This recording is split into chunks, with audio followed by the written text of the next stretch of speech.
Governors की राजभवन में term अमूमन 5 साल होती है। या मरकज़ में सरकार तब्दील हो जाए तो अगर वो गवर्नर उनकी चॉइस के नहीं हैं तो वो उनको वक्त से पहले भी बुला सकते हैं या टर्म एक्सटेंड करके 2 टर्म्स भी उनको दे सकते हैं। लक्ष्मीकांत झा जो जम्मू कश्मीर के गवर्नर थे, अब उनको लगभग 7.5 साल हो गए थे और उस दौरान 4 प्राइम मिनिस्टर हिंदुस्तान में तब्दील हो चुके हुए थे, लेकिन इनकी ट्रांसफ़र नहीं हुई, इनकी जगह नया गवर्नर नहीं आया। बावजूद इसके कि अब दिल्ली में जो अब प्राइम मिनिस्टर थे उनको शिद्दत से इनकी ज़रूरत भी थी। ऐसा क्या मामला था कि जहाँ की तब्दीली नहीं हो पा रही थी, जम्मू कश्मीर में नया गवर्नर नहीं आ पा रहा था। मेरा नाम जफ़र चौधरी है, आप मेरे साथ राजभवन की कहानियाँ सुन रहे हैं और उसके ज़रिए हम जम्मू कश्मीर का एक सियासी सफ़र कर रहे हैं और उसमें हम जो मरकज़ और रियासत के दरमियान जो एवोल्यूशन हुआ है डायनामिक्स का, रिलेशनशिप का, उसको भी समझने की हम कोशिश कर रहे हैं। 1973 की बात है, अगर आपने पहले एपिसोड सारे देखे हैं, जून का महीना, जहाँ यूनाइटेड स्टेट से एम्बेसडरशिप करके वापस आ रहे थे, तो उनको इंदिरा गांधी ने बुलाया कि हमारी शेख के साथ एक बहुत बड़ी ग्रैंड रिकॉन्सिलिएशन चल रही है, आपको गवर्नर बनकर जाना है ताकि आप उस प्रोसेस को फर्दर पुश दे सकें।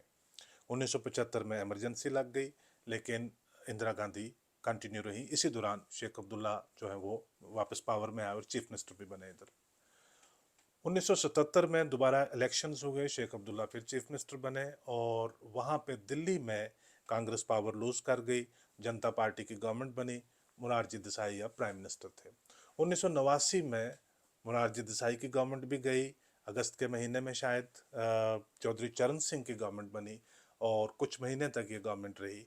अब 1980 में जनवरी के महीने में इंदिरा गांधी आ गई थी वापस प्राइम मिनिस्टर और उनको अब ज़ाती तौर के ऊपर ज़रूरत थी एल के झा की। वो अपने पर्सनल स्टाफ में उनको यानी प्राइम मिनिस्टर ऑफिस का हिस्सा उनको बनाना चाहती थी, लेकिन इनकी ट्रांसफ़र नहीं कर पा रही थी। वो झा को बोलती थी आने के लिए कि हम आपकी ट्रांसफ़र करने वाले हैं, नया गवर्नर भेजने वाले हैं, तो झा उनको कहते थे कि शेख अब्दुल्ला नहीं चाहते कि मुझे जम्मू कश्मीर से रिलीव किया जाए। शेख अब्दुल्ला का एक ये चीज़ थी कि इंडिया के जितने भी मेजर पॉलिटिकल लीडर थे, उन सब के साथ उनकी एक ज़ाती दोस्ती थी, वो उनकी कदर भी करते थे। तमाम तलखियों के बावजूद, तमाम आइडियोलॉजिकल डिफरेंसेस के बावजूद उनके पर्सनल रिलेशनशिप, पर्सनल रिगार्ड्स भी थे। इंदिरा गांधी भी नहीं चाहती थी कि शेख को अपसेट करके झा को रिमूव किया जाए। खैर, ये दौर काफ़ी देर तक चलता रहा। इंदिरा गांधी ने भी परसू किया शेख के साथ कि हम लाएंगे अब उनको वापस, तो शेख नहीं मान रहे थे। झा के साथ भी बात चलती रही, लेकिन एक सिचुएशन आ गई 1980 के आखिर में कि जब इंदिरा गांधी शिद्दत से चाहती थी कि वो आए झा, क्योंकि झा एक बहुत एबल एडमिनिस्ट्रेटर थे, एक डिस्टिंग्विश्ड, और इंटरनेशनल रिलेशंस भी उनके खास करके वेस्टर्न वर्ल्ड के साथ बहुत अच्छे थे। ये इंडिया का बड़ा एक सेंसिटिव टाइम था, वेस्ट के साथ रिलेशन अच्छे बनाए रखना चाहते थे, इकॉनमी के इशू थे। और झा जो है वो एक प्राइमरीली एक फोरमोस्ट इकोनॉमिस्ट थे, तो इंदिरा गांधी उनको अपने स्टाफ में लाना चाहती थी। प्राइम मिनिस्टर्स के साथ वो पहले सर्व कर चुके हुए थे, शास्त्री के प्रिंसिपल सेक्रेटरी भी थे। बात बन ना पाई, तो बिल आखिर एक दिन इंदिरा गांधी ने उनको बोल दिया कि आप ऐसा कीजिए कि यानी आप इटर्निटी के लिए, हमेशा के लिए तो आप रहेंगे नहीं वहाँ पे गवर्नर। आप शेख अब्दुल्ला के साथ डिस्कस कीजिए, उनको बताइए कि वो किसको चाहते हैं गवर्नर, फिर हम बात करते हैं उसके बारे में। शेख साहब के बारे में एक बात बड़ी मशहूर है कि वो तबीयतन थोड़े सख्त रहते थे, नासाज रहते थे। अब तबीयत दो किस्म की इंटरप्रिटेशन से, एक आपकी हेल्थ वाइज, इन दिनों में उनकी हेल्थ भी ठीक नहीं रहती थी, और दूसरा है कि आपका टेम्परामेंट के पॉइंट ऑफ व्यू से शेख थोड़ा गुस्सा, ईगो, ये बहुत ज़्यादा चीज़ें जो शेख के साथ ये प्रॉब्लम्स थी। गवर्नर को वो अक्सर अपने ही पास बुला लिया करते थे किसी बातचीत करने के लिए। अब देखिए कि प्रेसिडेंट ऑफ इंडिया, माहौल तो प्राइम मिनिस्टर ही बनाते हैं, रूलिंग पार्टी ही बनाती है कि प्रेसिडेंट कौन बने, लेकिन प्रेसिडेंट से अगर मुलाकात बातचीत करनी है तो प्राइम मिनिस्टर जाया करते हैं उनके पास, ना कि प्रेसिडेंट आते हैं उनके पास। इसी तरह से स्टेट्स में जो गवर्नर्स होते हैं वो हेड ऑफ द स्टेट होते हैं, और उस स्टेट के अंदर जितने भी फंक्शनरी होते हैं इंक्लूडिंग चीफ मिनिस्टर, वो गवर्नर के सबॉर्डिनेट होते हैं। प्रोटोकॉल में, स्टेटस में वो गवर्नर के सबॉर्डिनेट होते हैं, तो लिहाजा गवर्नर के पास ही जाना होता है सबको। लेकिन यहाँ शेख नहीं जाते थे गवर्नर के पास। वो एक तो मैसेज देना चाहते थे लोगों को कि भाई मैं गवर्नर वर्नर या जो मरकज़ का जो रिप्रेजेंटेटिव है उससे मेरी शख्सियत जो है वो ऊपर है, तो लोग इस चीज़ को महसूस भी करते थे। जो लोग वेल अवेयर थे इस चीज़ से कि गवर्नर और चीफ मिनिस्टर का रिलेशन कैसा होता है, तो वो इस चीज़ को महसूस भी करते थे कि शेख अब्दुल्ला नहीं मानते गवर्नर को। खैर, उसका तरीका भी होता है कि ज़रूरी नहीं कि जैसे आप चीफ सेक्रेटरी को अपने पास बुला लें, ब्रीफिंग दे दें। आप गवर्नर को बुलाना तो आप कहते हैं कि आप बड़ा बेहतरीन चाय का इंतज़ाम हमने रखा है शाम को, या खाना खाएंगे इकट्ठे, उसके ऊपर बातचीत भी करेंगे। तो उससे गवर्नर की ईगो भी नहीं हर्ट होती और आपका एक कर्टसी है वो भी एक्सचेंज हो जाती है और बातचीत भी हो जाती है। तो एक दिन झा ने ही कहा शेख साहब को कि मुलाकात करनी है, तो इन्होंने कहा कि आइए खाना खाएंगे। झा आ गए, बात की तो झा ने कहा कि शेख साहब, आप सिचुएशन ऐसी बन गई है कि मुझे इमीडिएटली अब रिलीव होना है, दिल्ली जाना है। अब मैं हमेशा के लिए आपके साथ गवर्नर तो नहीं रह सकता, कोई नया गवर्नर तो आना ही आना है यहाँ पे। बेहतर ये है कि आप उधर ही से सजेशन दे दें कि आप किसको चाहते हैं गवर्नर। अब ये भी एक बड़े यूनिक सर्कमस्टांसिस थे कि कभी आपने सुना है कि किसी रियासत में चीफ मिनिस्टर बताए प्राइम मिनिस्टर को या होम मिनिस्टर को कि फलां आदमी को मुझे गवर्नर लगा के दे दो। तो शेख फेल्ट रिस्पेक्टेड कि भाई चलो ठीक है, वो झा को किसी भी सूरत में रिलीव तो नहीं करना चाहते थे, पर उनको लगा कि ठीक है, अब जब सिचुएशन ऐसी आ गई है, तो उन्होंने 4 नाम प्रपोज किए। एक था पीएन हक्सर का, एक था जी पार्थसारथी, एक जनरल कुमारमंगलम और एक बीके नेहरू। खाना वाना हुआ, कहवा पिया और जहाँ चल पड़े वापस राजभवन के लिए। जहाँ बड़े इंटेलिजेंट थे, बड़े सोच समझ वाले आदमी थे। तो रास्ते में उन्होंने सोचना शुरू कर दिया, इन 4 ऑप्शंस के ऊपर सोचना शुरू कर दिया कि इनमें से वर्केबल ऑप्शन जो है वो कौन सी है, यानी ज़्यादा पॉसिबिलिटी किसकी है, डूएबल कौन है जिसको लाया जा सकता है, जिसके लिए इंदिरा गांधी भी मान जाएंगी और जो यहाँ पे भी जो रिलेशनशिप शेख चाहते हैं वो रिलेशनशिप यहाँ पे भी कंटिन्यू हो सकता है। तो इन्होंने नामों के ऊपर गौर करना शुरू किया। पीएन हाक्सर एक बहुत लेजेंडरी शख्स थे। इंदिरा गांधी के पहले वो प्रिंसिपल सेक्रेटरी रह चुके हुए थे, लेकिन इन दिनों उनके ताल्लुकात अच्छे नहीं थे। तो झा को इस बात का पूरा अंदाज़ा था कि इंदिरा गांधी नहीं भेजेंगी हाक्सर को गवर्नर बना के। जी पार्थसारथी ये वो शख्स थे जो पहले भी इंदिरा गांधी के प्रिंसिपल सेक्रेटरी थे, और उन्होंने जो इंदिरा शेख एकॉर्ड है उस पर वो प्राइम मिनिस्टर को वो रिप्रेजेंट कर रहे थे, और यहाँ से शेख अब्दुल्ला को रिप्रेजेंट कर रहे थे मिर्ज़ा अफसल बेग। तो अब ये प्रिंसिपल एडवाइज़र थे प्राइम मिनिस्टर के, तो इसके तो गुंजाइश नहीं थी कि प्राइम मिनिस्टर इनको रिलीव करके जम्मू कश्मीर में भेज देते। अब तीसरा नाम आया जनरल कुमारमंगलम का। वो आर्मी चीफ रिटायर हुए हुए थे, 10 से शायद 12 साल हो चुके थे उनको रिटायर हुए हुए। तो झा को ये लग रहा था कि यार ये आउट ऑफ सर्कुलेशन है अभी, इनकी शायद पॉसिबिलिटी, ये तो याद भी नहीं रहेगा किसी को कि ये कौन थे कुमारमंगलम। ये तब की बात है ना, ये 1980 की बात है। ये जिस रात की बात हो रही है ये गालबन एंड ऑफ नवंबर या फर्स्ट वीक ऑफ दिसंबर 1980 की बात है ये। आजकल नहीं ऐसा होता। आजकल आपके पास बहुत सारे तरीके हैं, थिंक टैंक्स हैं, ऑर्गेनाइजेशंस हैं, एनजीओज हैं, अखबारें हैं, टेलीविजन्स हैं, और आप हमेशा तरोताज़ा और फ्रेश रहते हैं। प्रोवाइडेड कि आपकी हेल्थ अच्छी है, तो आप रिटायरमेंट के 20-25 साल तक भी शाम को 9 बजे देखो और टेलीविज़न के ऊपर चीख चीख के गला फाड़ के वहाँ से बात कर रहे हैं। और बनाए रखिए, इसी तरह से इसको जारी रखिए। हो सकता है किसी दिन किसी की नज़र पड़ जाए, आपको कहीं पे एम्बेसडर भेज दें या गवर्नर भेज दें, कुछ ना कुछ तो काम इसका आ जाता है। खैर एनीवे, हम वापस अपने उस जो प्रोबेबिलिटी जहाँ डिस्कस कर रहे थे, वापस उनकी कार में बैठ जाते हैं, क्योंकि वो रास्ते गाड़ी में बैठते बैठते सोचते हुए जा रहे थे। जम्मू की बात है ये। चौथा नाम, तो 3 नाम उन्होंने आसानी से रूल आउट कर दिए। अब चौथा नाम था बीके नेहरू का।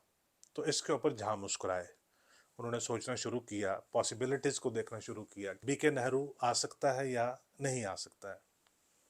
तो बीके नेहरू की कुछ एलिजिबिलिटीज जो हैं, कुछ कंडीशंस थे, वो बड़ी बेहतरीन थी कि एक तो वो एक डिस्टिंग्विश्ड सिविल सर्वेंट थे झा की तरह ही।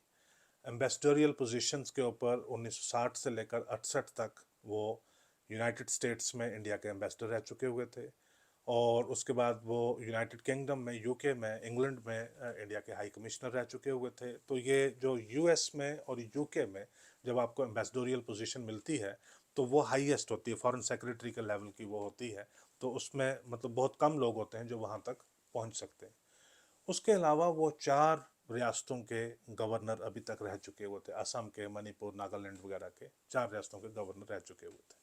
ये 2 तो उनकी बेहतर एलिजिबिलिटी थी कि भाई एक कैपेबल एडमिनिस्ट्रेटर भी, और एक बड़ा नाम, एक बड़ी शख्सियत, एक बड़ा प्रोफाइल, बड़ा स्टेटस उनका था। जो तीसरा फीचर था जो बीके नेहरू का, वो ये था कि वो इंदिरा गांधी के कज़न थे। उनके जो दादा थे वो और मोतीलाल नेहरू, जो जवाहरलाल नेहरू के वालिद थे, वो आपस में भाई थे। बीके नेहरू के वालिद और जवाहरलाल नेहरू रियल कज़न थे। तो इस तरह से ये वन कज़न रिमूव्ड, ये इंदिरा गांधी के भी कज़न थे। अब कज़न्स में और सिबलिंग्स में जिस तरह से होता है, भाइयों में, कुछ अंदाज़ा नहीं कभी कोई लगा सकता कि इनके ताल्लुकात अच्छे हैं या नहीं है। तो लिहाजा आप बहुत ज़्यादा रिलाई नहीं कर सकते कि एग्जैक्टली जो है अंदर के डायनेमिक्स क्या है। इंदिरा गांधी भेज भी सकती हैं या नहीं भी भेज सकती। खैर एनीवे, जैसे राजभवन पहुंचे तो इन्होंने कपड़े वपड़े तब्दील करने से पहले ही जो है इन्होंने फ़ोन लगाया बीके नेहरू को। तो इन्होंने ये सारी कहानी बताई, पूरी बैकग्राउंड जो है वो बताई। तो उन्होंने कहा कि मैं अभी शेख साहब के साथ खाना वाना खा के आ रहा हूँ, तो उन्होंने आपके लिए कहा है। तो आपस में इनकी दोस्ती वोस्ती थी, थोड़ा मजाक वजाक भी चलता था। वो कहते यार क्या बात करते हो तुम गवर्नर होकर किस कैपेसिटी में मुझे जो है गवर्नरशिप ऑफर कर रहे हो, क्या मजाक कर रहे हो तुम मेरे साथ। लेकिन उसने कहा सीरियस है ये, देखो ये एक नया, मतलब बीके नेहरू भी तो यही चीज़ सोच रहे थे ना कि ये सर्कमस्टांसिस हिंदुस्तान में कहाँ हो गए कि चीफ मिनिस्टर वहाँ से तजवीज़ दे रहा है कि मुझे फलां शख्स गवर्नर चाहिए, और फिर जो वहाँ का गवर्नर है तो वो उसको पूछ रहा है कि यार तुम आओगे गवर्नर। खैर नेहरू इमीडिएटली नहीं माने। हालांकि उन दिनों में ये अनएम्प्लॉयड थे, 1977 के बाद इनके पास कोई असाइनमेंट थी नहीं। नेहरू नहीं माने। बहुत सारी उन्होंने कहा कि मैं अब रिटायर्ड लाइफ में जी रहा हूँ और मुझे नहीं लगता कि मेरे और शेख के ताल्लुकात जो हैं वो अच्छे रहेंगे। ताल्लुकात का ये है कि ये आपस में कई बार मिले हुए थे। न्यूयॉर्क में इनकी मुलाकात हो चुकी थी, वाशिंगटन में हो चुकी थी, लंदन में हो चुकी थी, पेरिस में मिले थे, फिलाडेल्फिया में मिले थे, और बहुत जगहों पे मिले थे। लेकिन वो फॉर्मल मुलाकातें थी सारी। बल्कि ये कश्मीर में भी एक पूरा समर जो है वो कश्मीर में भी रह कर गए थे। तो जो इनफॉर्मली ना एक दूसरे के साथ करीबी जो काम करने का आपका जो होता है कि भी आप कर सकते हैं कि नहीं, वो ऐसा उनका नहीं था। तो उनको थोड़े सारे कुछ शक शुबात जो हैं वो शेख की पर्सनैलिटी को, टेम्परामेंट को लेकर थे। तो उन्होंने कहा यार मैं खाम खा पंगे में पड़ना नहीं चाहता। इन्होंने दूसरे दिन फिर फ़ोन किया, कहते यार मान जाओ, आ जाओ। तो उन्होंने कहा कि यार तुम क्या मुझे अपनी जगह से ऑफ़र दिए जा रहे हो, अगर ऑफ़र दिलानी है तो प्राइम मिनिस्टर से दिलाओ। जहाँ ज़्यादा परसू इसलिए कर रहे थे कि जहाँ शेख के साथ बहुत मोहब्बत करते थे, बहुत इज्जत करते थे, एक इनोसेंट रिलेशनशिप था। वो शेख भी जो है वो एक इनोसेंस की तरह इंसिस्ट करते थे, जिद करते थे जहाँ को कि यार मत जाना, तुम ही रहो हमारे साथ गवर्नर यहाँ पे। तो जहाँ आप समझते थे कि मुझे तो जाना है, किसी भी सूरत में मुझे जाना ही जाना, तो लिहाजा जो नया गवर्नर आए उसकी जो कैपेबिलिटीज़ हैं और ख़ास करके एक जो पर्सनल रिलेशनशिप की जो वार्मथ है, वो शेख के साथ उसी तरह से चलती रही जिस तरह से मेरी है। तो खैर इन्होंने उनको मनाने की कोशिश की। तो नेहरू कहते कि चलो ठीक है, मैं अग्री करता हूँ, but now let's take to the formal process. अब ये टेलीफोन वेलीफोन करना मुझे बंद करो, प्राइम मिनिस्टर के साथ बात करो, और जो फॉर्मल तरीके से मुझे इनविटेशन आना चाहिए और फिर मैं उसको फॉर्मली जो है रिस्पॉन्ड करूँगा। झा गए दिल्ली, और वहाँ पे उन्होंने इंदिरा गांधी के साथ बात की। उन्होंने कहा कि शेख तो कह रहे हैं बीके नेहरू के लिए। इंदिरा कहती कि ये मुश्किल है, ये नहीं हो सकता। उसकी एक ख़ास वजह थी। प्रेसिडेंट थे नीलम संजीवा रेड्डी, और डिसाइड तो गवर्नर के लिए करते हैं होम मिनिस्टर, और प्राइम मिनिस्टर भी कम ही अटेंशन देते हैं। होम मिनिस्टर ही ज़्यादातर डिसाइड करते हैं कि गवर्नर कौन होगा। लेकिन ऑर्डर्स जो हैं फॉर्मली अपॉइंटमेंट के, वो इशू होते हैं प्रेसिडेंट से। एक इंदिरा गांधी और नीलम संजीवा रेड्डी के बीच में एक पंगा चल रहा था काफ़ी देर से। ये 1969 के इलेक्शंस थे, कांग्रेस प्रेसिडेंटशिप के इलेक्शन थे, उसमें इनके दरमियान इशू हुआ था। और इंदिरा गांधी को लग रहा था कि नीलम संजीवा रेड्डी जो है वो एक ग्रज जो है वो नर्स करते हैं प्राइम मिनिस्टर के खिलाफ।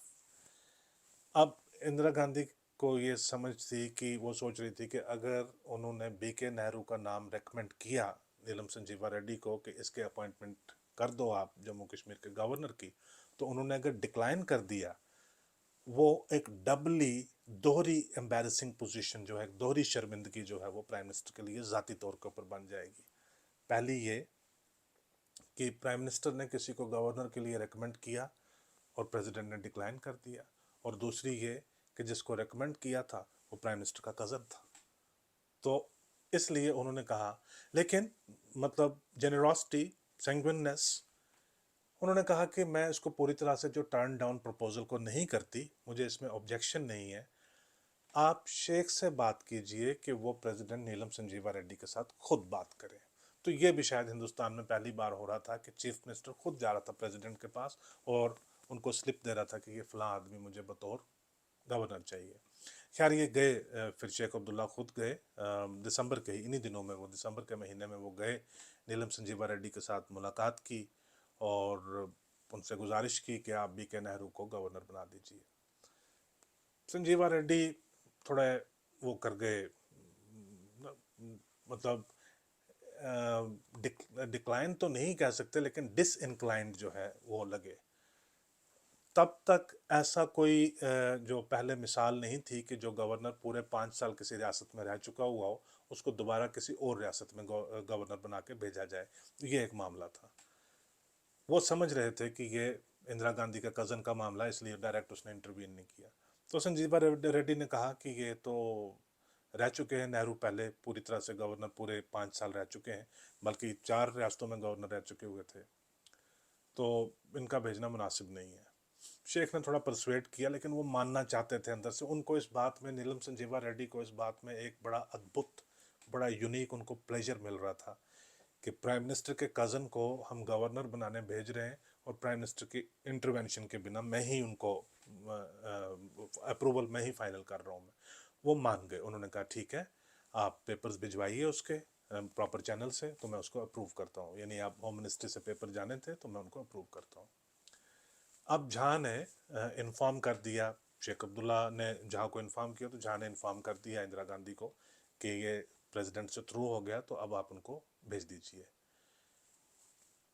बहुत दिन गुजर गए, जहाँ पूछते हैं नेहरू से कि यार कब आ रहे हो, तो नेहरू कहता है कि यार तुम ऐसे ही मेरे पीछे लगे हुए पता नहीं क्या क्या कर रहे हो, मुझे तो अभी तक जो है दावतनामा आया ही नहीं है, मुझे इनविटेशन आया नहीं, प्रपोजल मेरे सामने, ऑफर आई नहीं है अभी। तो जब तक मेरे पास ऑफर नहीं आती तो मैं उसको एक्सेप्ट किस चीज़ को करूँ मैं, तुम बार बार पूछते हो तुमने एक्सेप्ट किया, तुमने एक्सेप्ट किया, कहता मैं किस चीज़ को एक्सेप्ट करूँ मैं। खैर इन्होंने इंदिरा गांधी के साथ बात की कि मैडम देर हो रही है, एक तरफ तो आप मुझे बुला रही हैं वहाँ पे कि जल्द अज जल्द मैं आ जाऊँ, और दूसरी तरफ जो है ये इशू है कि आप इनको जो प्रोसेस है उसको आप फर्दर कर नहीं रही हैं। तो उन्होंने कहा ठीक है, आप मालूम करो कहाँ पे है नेहरू, मैं उसके साथ बात करूँगी। नेहरू की बेगम साहिबा, फौरी उनका नाम था, उनकी तबीयत उन दिनों में नासाज थी, वो उनका एक ऑपरेशन करवाना चाहते थे। उसके सिलसिले में वो कभी बॉम्बे होते थे, कभी कलकत्ता होते थे, कभी मद्रास होते थे। वो ढूंढ रहे थे कि बेस्ट सर्जन, बेस्ट हॉस्पिटल और बेस्ट फैसिलिटीज़ कहाँ पे हों, तो वहाँ पे वो ऐसा वो कर रहे थे उन 2-4 दिनों के अंदर। जहाँ को इस बात की इतला थी, तो अब वो उन्होंने टेलीफोन मोबाइल तो उन दिनों में था नहीं, लेकिन जहाँ को उनके ठिकानों का पता था कि वो अगर कलकत्ता जाएंगे तो कहाँ ठहरेंगे, मद्रास जाएंगे तो कहाँ ठहरेंगे। वो जहाँ जाएं तो पहले से जो है वहाँ के स्टाफ के पास मैसेज हो कि जी जम्मू कश्मीर के गवर्नर आपको ढूंढ रहे हैं, मद्रास जाएं तो पता चले कि वो ढूंढ रहे हैं। फिर आखिर वो बॉम्बे में थे, तो जहाँ की उनके साथ बात हुई, जहाँ ने कन्फर्म किया इंदिरा गांधी को कि वो बॉम्बे में है, आप उनसे बात कीजिएगा। इंदिरा गांधी ने फ़ोन किया, बात की बॉम्बे में, और इन्होंने कहा कि मैं आ रही हूँ कल बॉम्बे, मैंने तुम्हारे साथ कश्मीर के मामला के ऊपर कुछ तफसीलन बातचीत करनी है, और मैं कल बॉम्बे आ रही हूँ, लेकिन अनफॉर्चुनेटली कल मेरे पास बॉम्बे में वक्त नहीं है बात करने का, मैं जल्दी वापस आ जाऊँगी। लिहाजा आप ऐसा करना कि जिस दिन आप दिल्ली आते हो तो मुझे इतला देना, मेरे साथ मुलाकात करने के लिए आना, मैं तफसीलन आपसे बात करूँगी। तो अब ये शाम को एक्साइटमेंट में फ़ोन कर रहे हैं जहाँ BK नेहरू को, कहते हुई बात, वो कहते यार फ़ोन तो आया था, बहन है मेरी, फ़ोन कर सकती है, लेकिन बात कोई नहीं की उन्होंने, इस बारे में कोई बात नहीं। हाँ ये कहा था कि कश्मीर के बारे में कुछ बात करनी, लेकिन गवर्नरशिप के बारे में कोई बात नहीं हुई। कहते यार आपको कोई गलतफहमी तो नहीं हुई हुई, आप खाम खा मुझे जो इसमें घसीटे जा रहे हो। खैर एनीवे, जब वो दिल्ली आए तो इंदिरा गांधी से मिलने के लिए गए, चाय नाश्ता वगैरह हुई, बातचीत हुई। इंदिरा गांधी ने बिल्कुल जिक्र नहीं किया उनके साथ कि आपको गवर्नर बनाकर भेजा जा रहा है। हाँ उन्होंने ये कहा कि ऐसे तसव्वुर किया कि जैसे इनविटेशन इनको दी जा चुकी है, ऑफर इनको दी जा चुकी है, एक्सेप्ट इन्होंने कर ली है, ऑर्डर्स इनके जारी हो गए हैं, ये शायद कल की परवाज़ पकड़ेंगे और कश्मीर चले जाएंगे। तो इंदिरा गांधी ने कहा कि हाँ वो आप कश्मीर जा रहे हो ना, तो वो कहते कि भी प्रॉपरली तो मुझे बताओ कि गवर्नर बना के भेज रहे हो या क्या कर रहे हो। तो कहते कश्मीर में मेरे कुछ कंसर्न्स हैं, तो मैं चाहती हूँ कि आप उनको एड्रेस करो। तो अब नेहरू थोड़े तसल्ली से बैठ गए कि भी शेख अब्दुल्ला पॉलिटिक्स वगैरह क्या है। तो अब इंदिरा गांधी बताने लगी, कहती मैं हाल ही में गई थी वहाँ पे, डल लेक की बहुत बुरी हालत है और मैं चाहूँगी कि जब तक आप वहाँ पे हो कुछ देखो उसका एनवायरमेंटल को दूसरा तीसरा तरीका देखो। एक तो उसकी इंक्रोचमेंट बहुत ज़्यादा हो रही है और उसकी सफाई नहीं हो रही है, उस पर थोड़ी सारी गौर करना। तो शुक्रिया बहुत बहुत, जाने से पहले होम मिनिस्टर से मिलते जाना। होम मिनिस्टर थे ज्ञानी जैल सिंह, उनके पास गए। तो ज्ञानी जैल सिंह ने कोई उनके साथ मजीद, ज्ञानी जैल सिंह को भी ये लगा कि यार ये तो प्रेसिडेंट के साथ बरह रास्त कोई बात चल रही है और प्राइम मिनिस्टर के तो ये कज़न है, हम इनके साथ क्या बात करेंगे इस बारे में। तो ज्ञानी जी ने भी उनको चाय शाय पिलाई, ब्रीफिंग वगैरह जो है कश्मीर का, उनकी जो मुलाकात है होम मिनिस्टर के साथ उसमें जो बिल्कुल जिक्र तक जो है वो कश्मीर का नहीं हुआ। इस तरह से करके जनवरी 1981 में बी के नेहरू के अपॉइंटमेंट के ऑर्डर्स प्रेसिडेंट नीलम संजीवा रेड्डी ने जारी किए और जम्मू में आके उन्होंने ज्वाइन किया, यहीं पे उनकी ओथ हुई। तो ऐसे नेहरू आ गए अब यहाँ पे बाकायदा तौर के ऊपर तीसरे गवर्नर, क्योंकि करण सिंह को जो 65 से 67 तक था वो मानता नहीं मैं। 1962 में उनका इलेक्शन हुआ था 5 साल के लिए बतौर सदर रियासत, 65 में सिर्फ डेजिग्नेशन जो है वो तब्दील हुई थी, लेकिन वो उसी प्रोसेस के थ्रू वो 67 तक रहे। तो 67 में आए भगवान सहाय, उनको रिप्लेस किया एल के झा ने, अब झा को रिप्लेस किया बी के नेहरू ने। बी के नेहरू 84 तक थे जम्मू कश्मीर में गवर्नर, और बहुत एक्साइटिंग टाइम, बहुत दिलचस्प स्टोरीज जो हैं वो बी के नेहरू के इस टेन्योर की आपको सुनने के लिए मिलेंगी अगर आप जुड़े रहेंगे मेरी इस सीरीज़ के साथ। आज का एपिसोड देखने के लिए आपका बहुत शुक्रिया, इसी तरह से बने रहिए। Many thanks.